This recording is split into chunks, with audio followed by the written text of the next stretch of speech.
Magandang umaga po sa ating lahat. Salamat po na kayo ay narito. Bagaman na mayroong banta ng bagyo sa atin, ay biyaya ng Diyos na tayo ay narito. So tayo po ay magpapatuloy muli sa series ng ating pong mga pagbubulay sa aklat ng Genesis. Pakibuksan po ang inyong Biblia sa aklat ng Genesis, chapter 13. 1:3, chapter 13, verse 1 hanggang sa mga susunod na talata. Sundan niyo po ako mula sa inyong mga hawak na Bible. Mula sa Ehipto, si Abraham ay naglakbay na pahilaga patungong Negev, kasama ang kanyang asawa at ang pamangkin niyang si Lot. Dala ang lahat niyang ari-arian. Mayaman na noon si Abraham, marami na ang kanyang mga tupa, kambing, baka, at marami na rin siyang natipong ginto at pilak.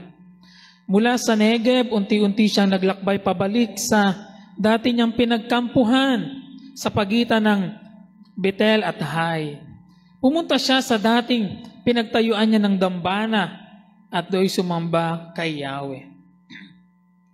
Verse 5, si Lot ay laging kasama ni Abraham at marami na rin tupa, kambing at baka. Mayroon na rin siyang sariling sambahayan at mga tauhan. Hindi sapat ang pastulan para sa kawan nilang dalawa, sapagkat napakarami na nilang hayop. Dahil dito, madalas mag-away ang kanilang mga tagapag-alaga. Noon, ang mga Kananeo at Pereseo ay naninirahan pa sa dakong iyon. Kinausap ni Abraham si Lot, hindi dapat mag-away ang mga tauhan natin sapagkat magkamag-anak tayo. Ang mabuti pa ay maghiwalay tayo. Piliin mo ang dakong gusto mo at doon ako sa kabila. Iginala ni Lot ang kanyang paningin at nakita niya ang kapatagan ng Jordan hanggang sa Zoar na sagana sa tubig tulad ng halamanan ni Yahweh at ng lupain ng Ehipto. Nooy hindi pa natutupok ang Sodoma at Gomora. Kaya pinili niya ang dakong silangan sa kapatagan ng Jordan at naghiwalay nga sila ni Abram. Nanatili si Abram sa Kanaan, samantalang si Lot ay namayan sa mga lungsod sa kapatagang malapit sa Sodoma. Sa lugar na ito'y napakasama ng mga mamamayan pagkat namumuhay sila ng laban kay Yahweh. Life is full of choices. Nag-agree po ba kayo sa quotation na yon?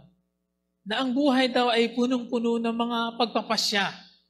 At ang totoo, araw-araw ay meron tayong mga pinapasyahan sa ating sarili. At meron mga natatanging mga pagkakataon na kailangan nating pasyahan. Dahil doon ay yun ang magdidikta kung ano ang mangyayari sa atin sa araw ng bukas, o so kung ano ang naghihintay sa atin sa araw ng bukas. Marahil, kung meron man tayong isa sa pinakamainam na paraan para i-evaluate ang ating buhay ngayon at kung nasaan ka ngayon, ay yung sa pamamagitan ng pagbabalik tanaw sa mga ginawa mong desisyon sa nakaraan. Kaya kung babalikan mo ang iyong kahapon, ang iyong nakaraan, ang mga bagay na pinasyahan mo at pinili kahapon, masasabi mo bang tama ang naging desisyon mo? O sasabihin mo, mali ang napili ko? Mali ang desisyong iyon, dapat sana ito, dapat sana ganito. Kayo ba ay puno ng pagpupuri at pagpapasalamat sa Diyos dahil sa mga bagay na pinasyahan nyo noon?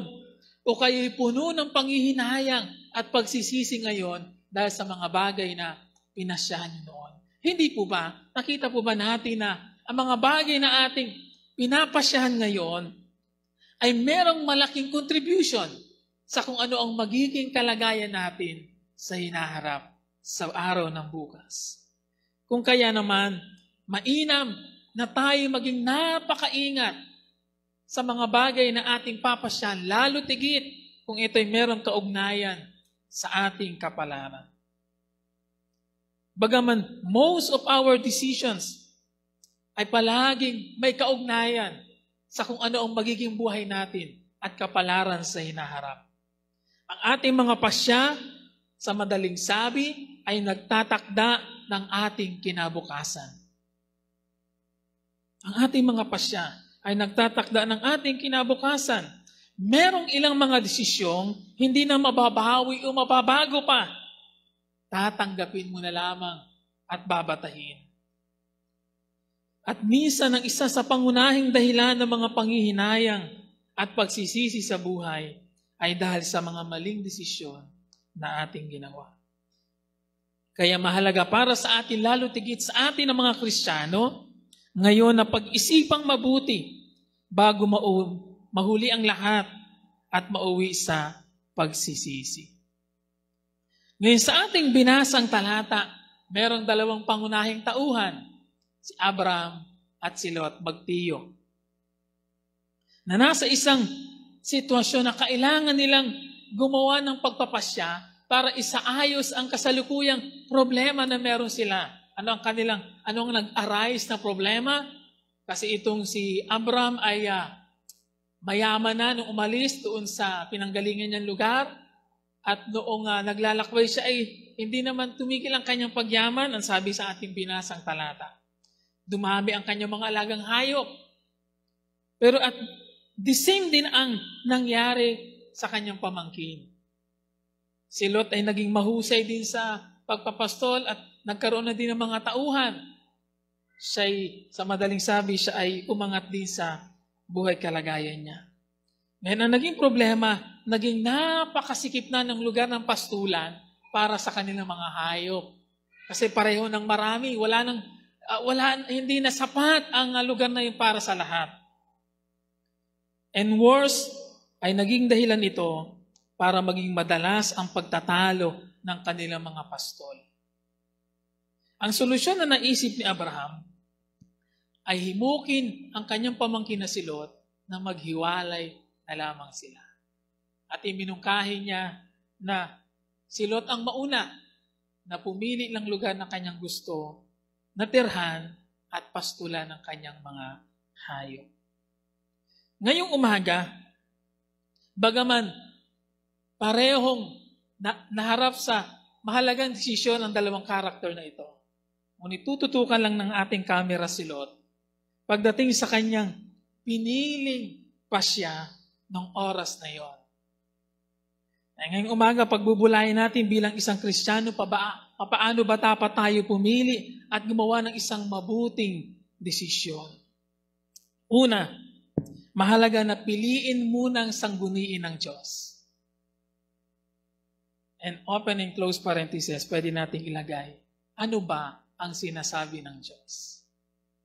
Sa iyong papasyahan ngayon, ano ba ang sinasabi ng Diyos? In short, bilang mga Kristiyano, kailangan nating matutunan na palagi munang sumangguni sa Panginoon.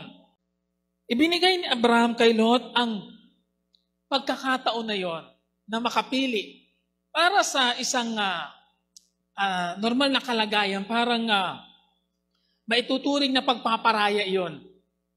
Maituturing na pagpaparaya kasi bilang nakatatanda si Abraham ang may karapatan na maunang pumili, pero ipinagparaya niya.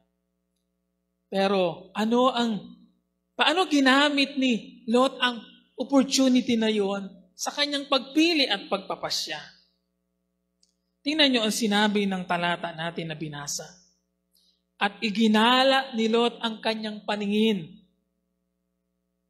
Verse 10 ba yun? Iginala ni Lot ang kanyang paningin. Anong ibig sabihin ng iginala ang paningin? Nagtingin-tingin siya. Tumanaw siya mula sa kanyang kinaroroonan at doon sa mga lugar na kanyang naaabot ng kanyang paningin. At merong isang lugar na nakakuha ng kanyang pansin. Yung lugar na malapit sa Sodoma. Malapit sa Hilog Jordan. Kapansin-pansin sa kwento na ito na wala na anumang pagtatangka si Lot na lumapit sa Diyos. There is no record kahit sa mga supporting, mga verses na pwede nating hanapin sa Biblia patungkol sa eksenang ito na nagpapaliwanag na sumangguni si Lot sa Diyos. Walang ganon. Naging napakabilis ng kanyang pasya para piliin ang lugar na kanyang nakita na maganda sa kanyang paningin. Ito ang madalas na nagiging problema ng marami, kahit mga Kristiyano. Mabilis tayong magpadala sa nakikita natin sa halip na ipanalangin muna at tingin ang paggabay ng Diyos. Ano ang lesson na pwede nating makita dito? Siyempre, ang isa sa obvious na lesson na pwede nating matutunan sa pagdidesisyon ay huwag magpadalos-dalos. Huwag magpadalos-dalos. Huwag madaliin ang mga bagay. Madalas ang mga desisyong hindi pinag-isipang mabuti at ipinanalangin mabuti ay nauuwi lamang sa kabiguan at kasawian. At maaaring kayo ay maging isa sa patutuon nito sa inyong mga karanasan sa buhay, lalo sa mga nakakatanda. Ilan sa mga halimbawa na pwede nating tingnan ay ganito. Nakita mo na maganda. Nakita mo na pogi, papatulan mo na. Nakita mo na malaki ang pwedeng maging kita, hahala ka na. Nakita mo na magandang ino-offer na benepisyo, kakagatin mo na. Hindi lahat ng maganda ay papatulan. Hindi ibig sabihin na maganda sa ating nakita ay okay na para ating pasyahan. Maraming nasasadlak sa kabiguan at kapahamakan ay resulta ng naging pasya na hindi pinag-isipang mabuti. At kabilang doon si Lot. Si Lot ay umasa at dumepende lamang sa kanyang nakita at naging palagay na mainam pastulan. Talaga namang pagdating sa lugar ay talagang mainam ang lugar pagdating sa pagpapastulan ng mga hayop. Ngunit ano ang mali sa ginawa ni Lot? Sa ating mga Kristiyano, hindi mainam at malusog na nagpapasya tayo tumahakbang nang hindi muna inapag-pray sa Panginoon. Mapanganib hakbangan ng isang bagay na walang malinaw na go signal ng Diyos. At yan ang dapat na maging pamantayan natin sa ating mga pagpapasya, mga kapatid, bilang mga Kristiyano, na hanggat walang malinaw na go signal ang Diyos, huwag mong kakagatin. Huwag kang tutuloy. Huwag mong tatangkain. Ang mga desisyon na hindi isinasaalang-alang ang Diyos, hindi isinasangguni sa Diyos, ay maituturing na mga unwise decision. It is unwise. Ngunit sa mga desisyon na ipinagsasalin natin ang Diyos, maituturing nating wise decision. Pagkatano ang sabi ng Biblia sa Kawikaan chapter 3 verse 5 and 6, kay Yahweh ka magtiwala, buong puso at lubusan. At huwag kang manangan sa sariling karunungan. Siya ay sangguniin sa lahat mong balak at kanya kang itutumpak sa lahat ng iyong lakad. Gusto kong bigyang diin yung dalawang salita na yun. Sa lahat mong balak. Sa lahat ng iyong lakad. Ano ang paghikayat ng Biblia sa atin, mga kapatid? Hinihikayat tayo ng Biblia na matutunang sangguniin ang Diyos sa Sa mga natatanging pagkakataon lamang ba? Ang sabi ng Biblia, sa lahat ng ating mga binabalak. Regardless kung paano natin tinitingnan yan, maliit man yan o malaking bagay. Pero ang sabi ng Biblia, sa lahat mong mga balak, sa lahat mong mga iniisip, sa lahat ng mga bagay na ginugusto mo na mapangyari sa buhay mo, Ang sabi ng Biblia, sangguniin mo ang Diyos. In short, kailangan nating maging habit na palaging ipagsasali ang Diyos sa lahat ng mga pinapasyahan natin. Kung sa kabataan, siyempre ang mga obvious na illustration natin ay ang halimbawa, ano ang kursong kukunin mo sa kolehiyo? Sa paghahanap ng trabaho, anong trabaho? Sa papasuking negosyo, anong klaseng negosyo? At saang lugar mo gagawin ang negosyo? Sa pipiliing magiging kapartner sa buhay, sa mga grupo o komunidad na pakikisamahan mo at sasamahan mo. At sa lahat ng mga bagay na katulad nito, kailangan nating itanong sa Diyos, okay po ba ito? Tama po ba ito? Dapat po ba ito? Ganito po ba dapat ito? Yan ang magandang attitude na dapat meron tayo mga Kristiyano. Laging tinatanong ang Diyos. At laging inihingi ang paggabay ng Diyos. Hindi tayo magkakamali, mga kapatid. At hindi maiiwasan nating mabigo at mapahamak kung hihintayin natin na gabayan muna tayo ng Diyos. Ano sabi ng talata? Kanya kang itutumpak sa lahat ng iyong lakad. Sa English, He will make straight your paths. Anong ibig sabihin ng itutumpak sa lahat ng iyong lakad? Sa ibang salita ng pagpapaliwanag, ang ibig sabihin ay hindi ka mabibigo dahil gagabayan ka ng Diyos sa tamang landas na dapat mong lantakin. Yun ang ibig sabihin nun. Na itutumpak niya. Kapag tayo laging nasa ilalim ng paggabay ng Diyos, titiyakin ng Diyos na makakarating tayo doon sa landas ng tunay na tagumpay. Gusto mo bang makaiwas sa kabiguan at kasawian? Ang sagot ay nasa Biblia na rin. Sangguniin ng Diyos sa lahat mong balak. Sa lahat. Ibig sabihin, walang bagay o walang anumang kaganapan sa buhay mo na hindi mo idudulog muna sa Diyos. Kaya kung merong ngayon na nakasalang sa iyong harapan na isang concern na kailangan mong pasyahan, ano ngayon ang dapat mong gawin?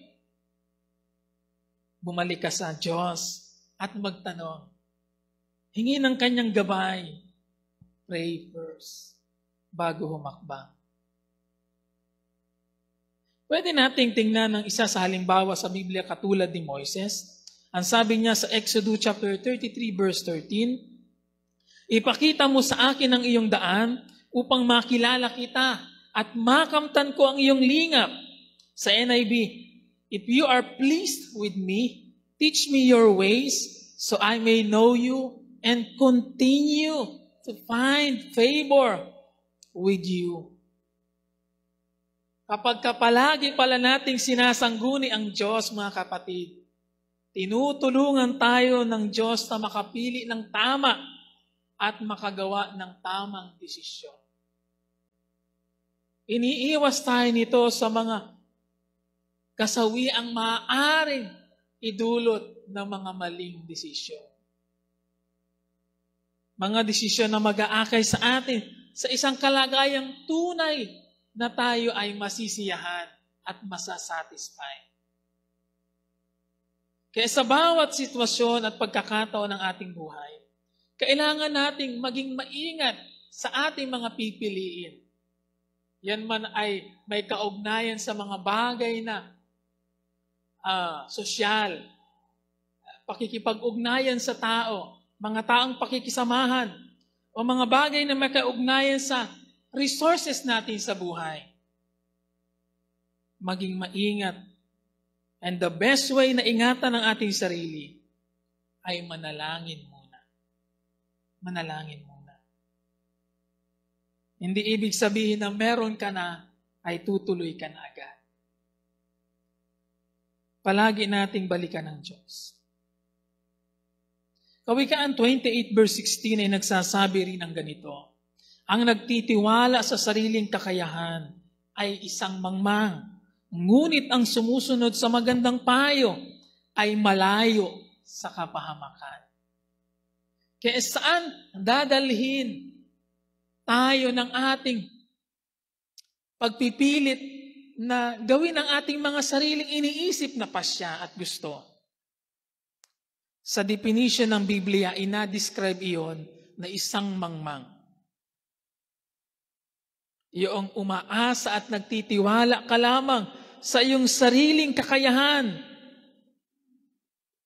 Kamangmangang maituturing iyon.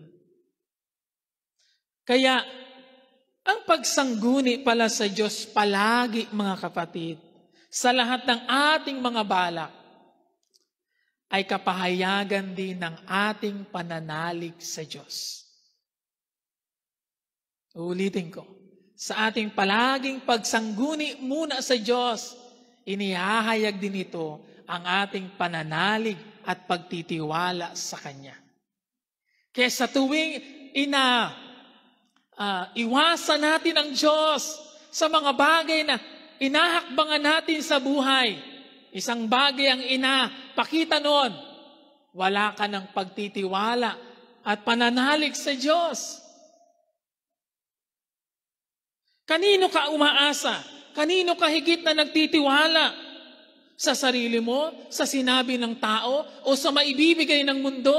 O sa Diyos na may-ari ng lahat ng bagay? At siyang may kontrol ng lahat. Kaya sa pagsangguni natin sa Diyos at sa hindi pagsangguni, ay nagpapakilala kung anong klase kalagayan meron ng iyong pananampalataya ngayon. What kind of faith meron ka sa Diyos? Sa ginawang pagpili at desisyon ni Lot, ito ay nagpapakita na tila medyo lumiko si Lot sa oras na yon. Medyo humilig ang kanyang pananampalataya at tiwala. Umasa siya sa kanyang sariling magagawa. Kaya naman, naranasan niya ang mga konsekwensya ng kanyang maling pasya ng hindi pagsangguni sa Diyos. Ito ay nagtuturo sa atin ngayon, mga kapatid, na kapag ang sarili natin ang pinilit nating masunod, never tayong tunay na makakakuha ng tagumpay sa buhay na ito. Ngunit kapag ang gabay ng Diyos ang ating hinintay at sinunod, tiyak na merong tagumpay sa ating buhay na ito. Kaya, unahin munang sangguniin ng Diyos. Piliing sangguniin ng Diyos. Yun ang una. Pangalawa, piliin ang mga espiritual at eternal na pakinabang. Sa paggawa ng desisyon, mahalaga na piliin natin kung ano ang mga pakinabang na espiritual nito sa atin at eternal na pakinabang. Ano ang papakinabangan ko dito? Kaya kapag gumagawa tayo ng desisyon, nagbabato tayo ng tanong. Ang unang tanong ay ano ba ang sinasabi ng Diyos patungkol dito? Pangalawang tanong ay, ano ang papakinabangan ko dito? Anong idudulot nito sa akin? Matapos makita ni Lot ang kapatagan ng Jordan, ay maganda at sagana sa tubig. Hindi ba yan ang sinasabi nung binasa nating talata? Ito ang kanyang pinili. Sa unang tingin, ito ang nangyari, mga kapatid. Parang naka-jackpot si Lot. Nung siya ay gumala ng kanyang tingin, nakita niya yung Jordan. May ilog, sagana sa tubig. Para bagang jackpot. Maigay na lang, ako ang unang pinapili ni Tiyo. Naunawaan niyo po yung eksena? Alam niyo ba yung pakiramdam na parang naka-jackpot ka? Tipong sa isip mo, inakwenta mo na kung magkano ang kikitain mo. Wala pa yung pera, pero kwentado mo, inakwenta mo na. Ganito. Oh, laki. Sa salita natin ngayon, paldong-paldo. Oo. Paldong-paldo. Paldong-paldo wari si Lot doon sa pinili niya na yon. Tanungin mo nga yung katabi, nakapaldo ka ba kahapon? Ito minsan ang nagiging problema natin. Nasasadlak ang marami sa kabiguan, pagkat nagpapaakit tayo at nagpapadala agad sa panlabas na pakinabang at sa panandaliang pakinabang lamang. Mga kapatid, hindi na ito bagong pagtuturo sa atin. Yung pahalagahan ang higit na mas mahalaga. At kailan natin masasabing pinapahalagahan natin ang tunay na higit na mas mahalaga? Kapag pinipili natin ang mga bagay na espiritual, dahil yun lamang ang mga bagay na mananatili at pangwalang hanggan.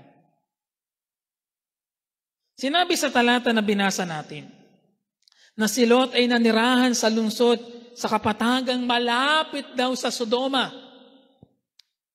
At nagbigay ng kaunting hint yung binasa nating teksto na noon ay hindi pa inagunaw, hindi pa inatupok ng Diyos ang Sodoma at Gomora nang mangyari itong eksenang ito.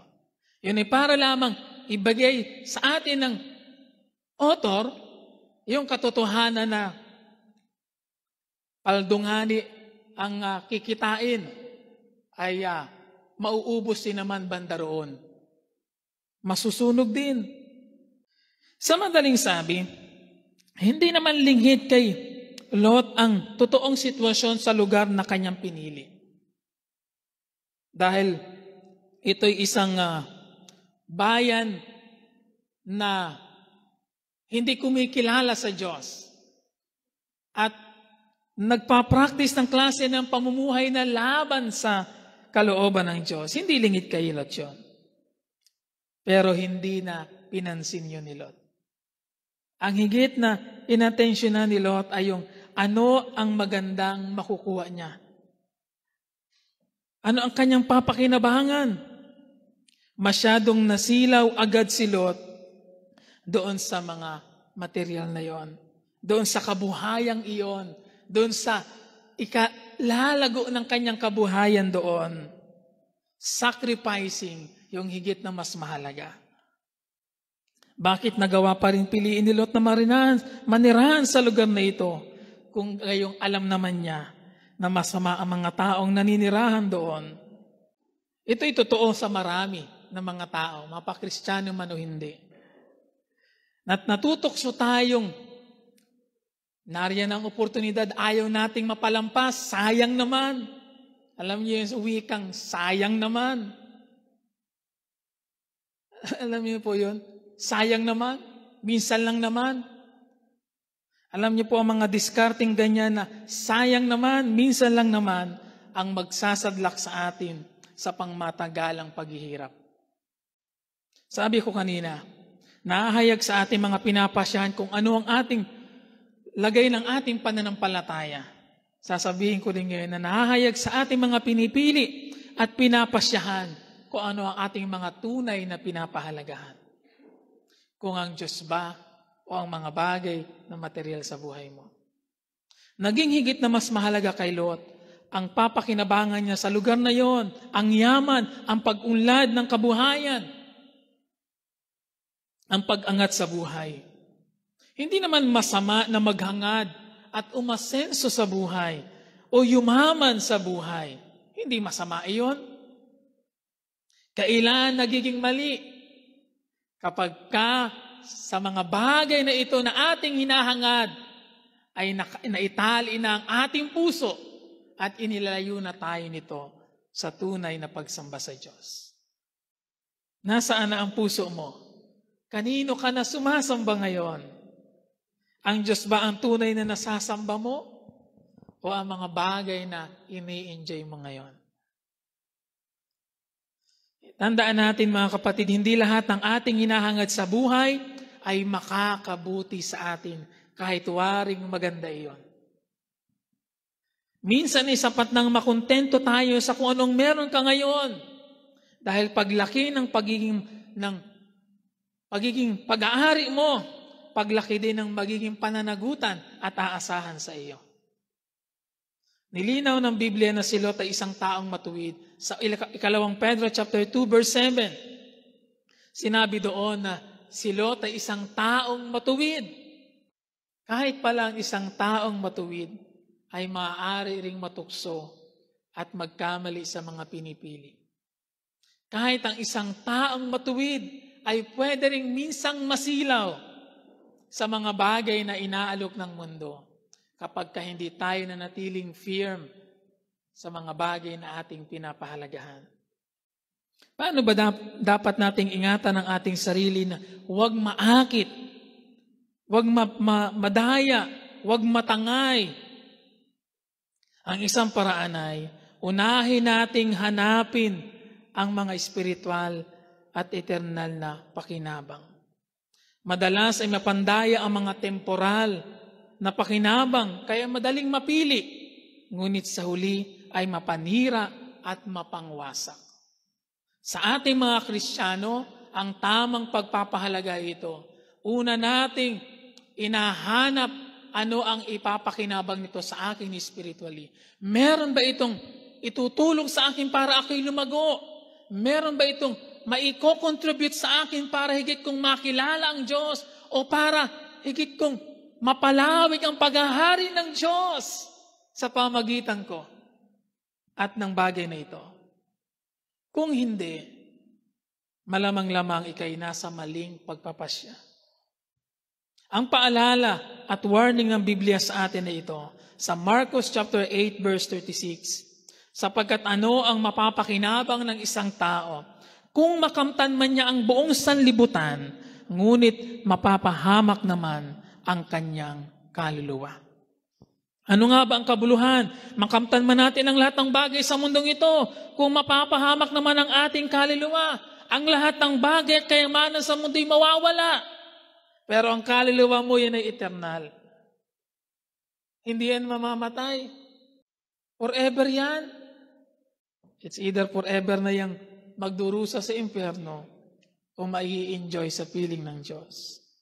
Kaya ano ang dapat nating higit na pahalagahan sa buhay na ito? Masyadong itinali ni Lot ang kanyang buhay sa mga bagay na panandalian sa mundo. Masyado niyang pinahalagahan ang mga yaman na meron siya, nakalimutan niyang higit na mas mahalaga. Tingnan niyo ang isa sa eksena sa Genesis 19, verse 16, para maunawaan natin ang naging kalagayan ni Lot. Ito yung eksena na tutupukin na ng Diyos ang Sodom at Gomorrah. Ang sabi doon, Genesis 19, verse 16, nag-aatubili pa si Lot, ngunit sa habag ni Yahweh, halos kalat ka rin na sila ng mga lalaki palabas ng lungsod. Ano daw? Halos kalat ka rin na ng mga lalaki. Sa ibang salin ng mga anghel, palabas ng lungsod. Bakit kailangan gawin ng mga lalaki yun? Sapilitan na silang ilabas ng lungsod ng Sodoma. Kasi nag-aatubili pa si Lot na umalis. Nagadalawang isip pa siya. Kasi inaisip niya yung kanyang mga kayamanan, yung kanyang kabuhayan, yung kanyang mga hayop. Pero at the end of the story, wala lahat yun. Natupok lahat yun. Nawala lahat yun. Ito ang warning sa atin po mga kapatid. Madali lamang mawala sa isang iglap ang mga bagay na ina-treasure mo ngayon kung hindi mo pipiliin na isandig ang buhay mo sa higit na mas mahalaga. Sadyang mahihirapan tayong bigyang halaga ang mga bagay na espiritual kapag ang puso natin ay masyadong nagpasilaw at natali sa mga bagay sa mundong ito. Sana'y wag nang humantong pa sa punto na meron ding isugo ang Diyos sa atin para kalad ka rin tayo palabas. Para alisin tayo sa isang sitwasyon na alam ng Diyos na hindi makakabuti sa atin.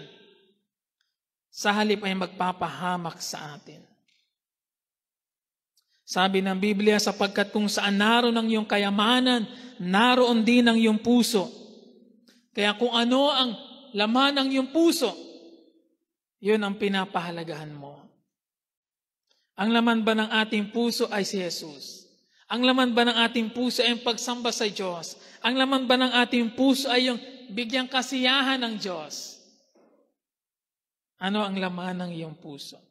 Hindi ba kapag kapuno ang ating puso ni Jesus,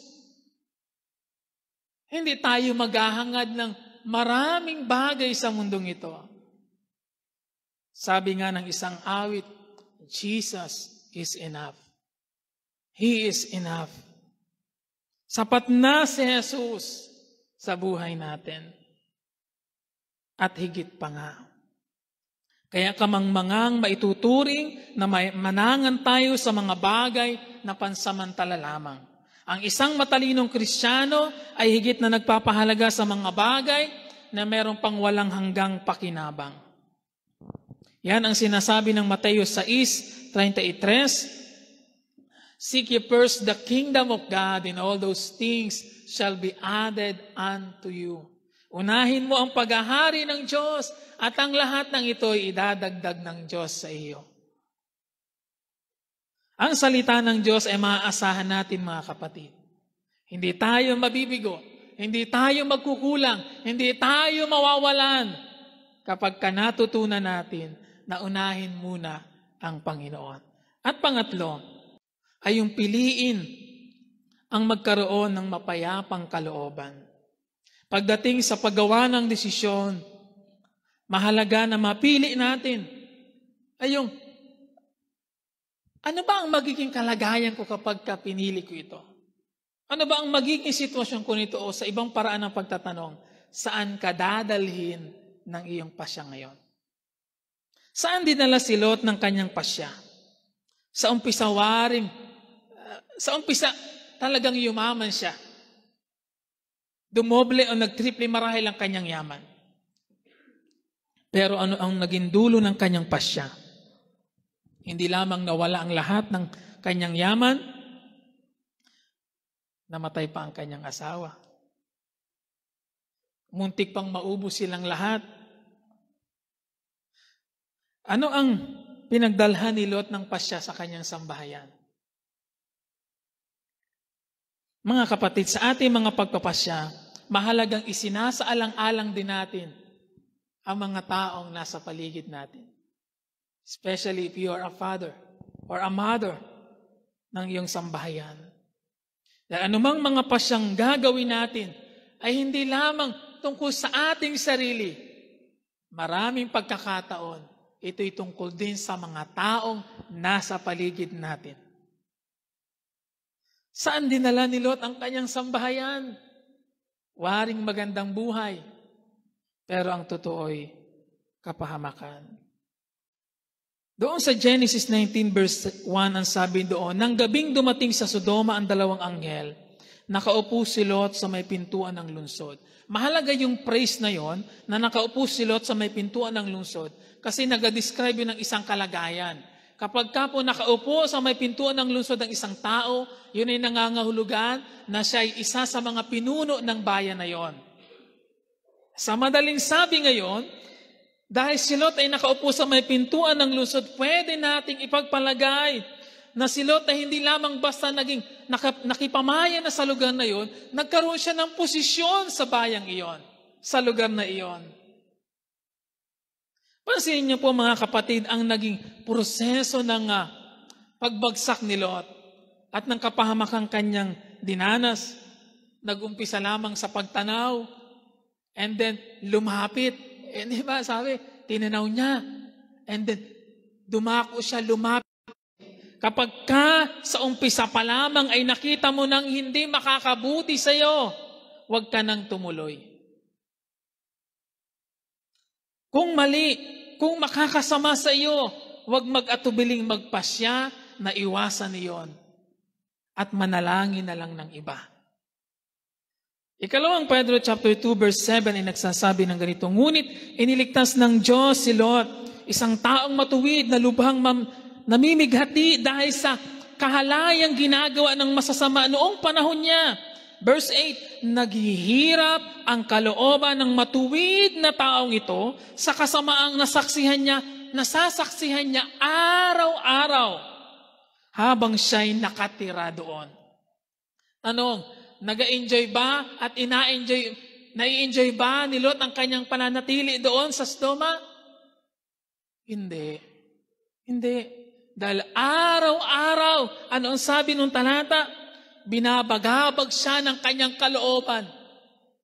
Namimighati siya.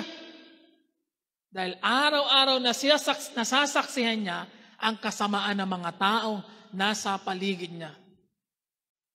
Hindi ko alam kung nagtangka siyang mag-share man lamang ng tungkol sa Diyos, katulad ni Noe, pero walang ganon. Imagine, araw-araw kang nakukonsensya, araw-araw kang parang sinasaksak ang puso mo. Sino ang gusto ng ganong klase ng buhay? Palagay ko, isasagot kayo sa akin na ngayon, ayaw ko po ng ganyang pastor. Pero mga kapatid, may mga pagkakataon at madalas pa nga na sa ating mga ginagawang pasya ngayon, ang kinasasadlakan natin ay katulad ng kay Lot. Aminin man natin o hindi. Tayo ay napupuno ngayon ng panghihinayang, ng pagsisisi, ng pagluha, ng pagtitiis, ng pagdadalamhati. May mga pasya na hindi mo na mababago. Babatahin mo na lamang. Titiisin mo na lamang. One of the best example na pwede natin gamitin ay ang pagkakaroon ng kapartner sa buhay. Kapag pinili mong makisama sa isang hindi mananampalataya, merong konsekwensya ang lahat ng ating gagawing pasya. Kapag pinili mo ang hindi ayon sa kalooban ng Diyos, hindi naman basta-basta aalisin ng Diyos iyon. Mananatiling naroon yon. At titiisin mo, babatahin mo ang konsekwensya sa matagal na panahon.